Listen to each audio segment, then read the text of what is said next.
Okay, back again. I'm going to be creating tooth form geometry in this video. And with this, I'm working with the prior sketches that I created before.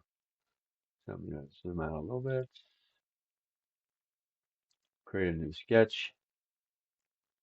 And as I did in the past, I'm going to project the existing sketch that I used here.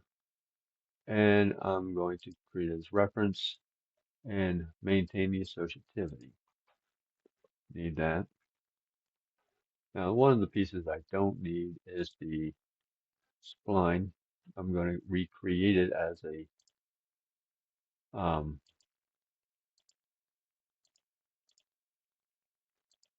as a reference sketch first. And that is because when I trim it, I need to have something I can go by. Okay. Now after I've done that, I can go back and recreate it here.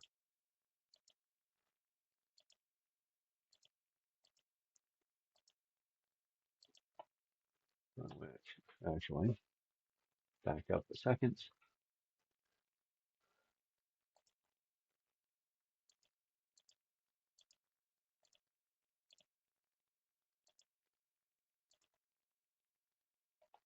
Should be able to pick this point.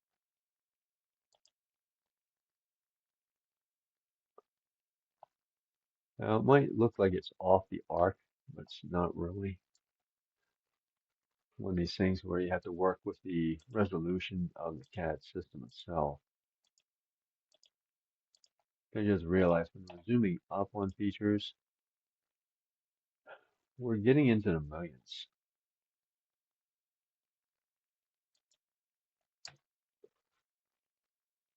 That's pretty tight. All right, so that should be good. That looks all right.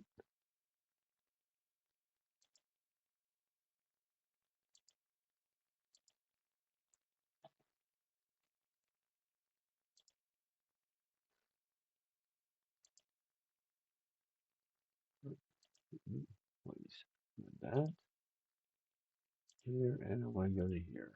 Okay, hopefully I have everything there. A few things I have to make sure I have. One is the associative activity. Do that. One, make sure it is located there, which is now.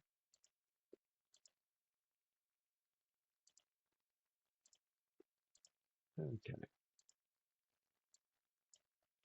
And the last piece of geometry I need, or should need, is my root. You gotta make sure it's tangent to there, the lines end coincidental.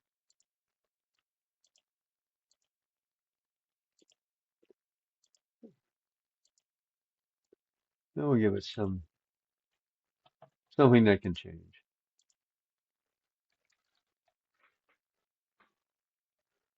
All right, now I have that information. I can trim the stuff I don't need.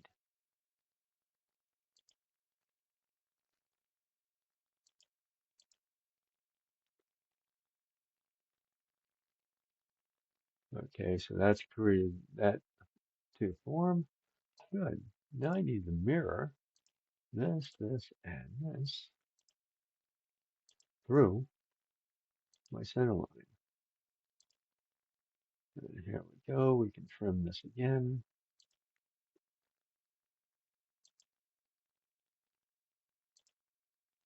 Okay, now once I've trimmed this, it should be coincident that those points are trimmed back to. So everything should be there where I want it.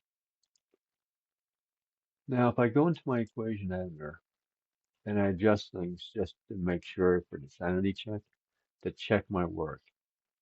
This is my construction angle that I had my calculations. Okay, this is the pressure angle.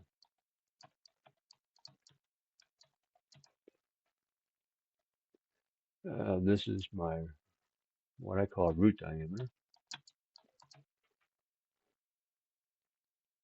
This is my pitch diameter. This is my outside diameter. Only working with these variables at this point.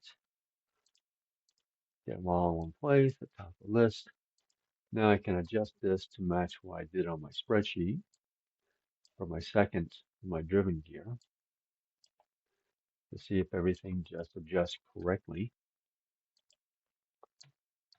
And if it does, I'm good to go to the next phase, I'll say.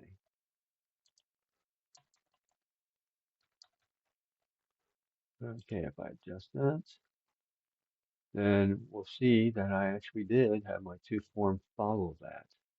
So that looks good. Okay, if I return it to what it was before, just do a Control Z so it goes backwards. My two form followed, my sketch followed. Okay, next videos will create actually the model versions of this since the sketches are now done. Have a good day.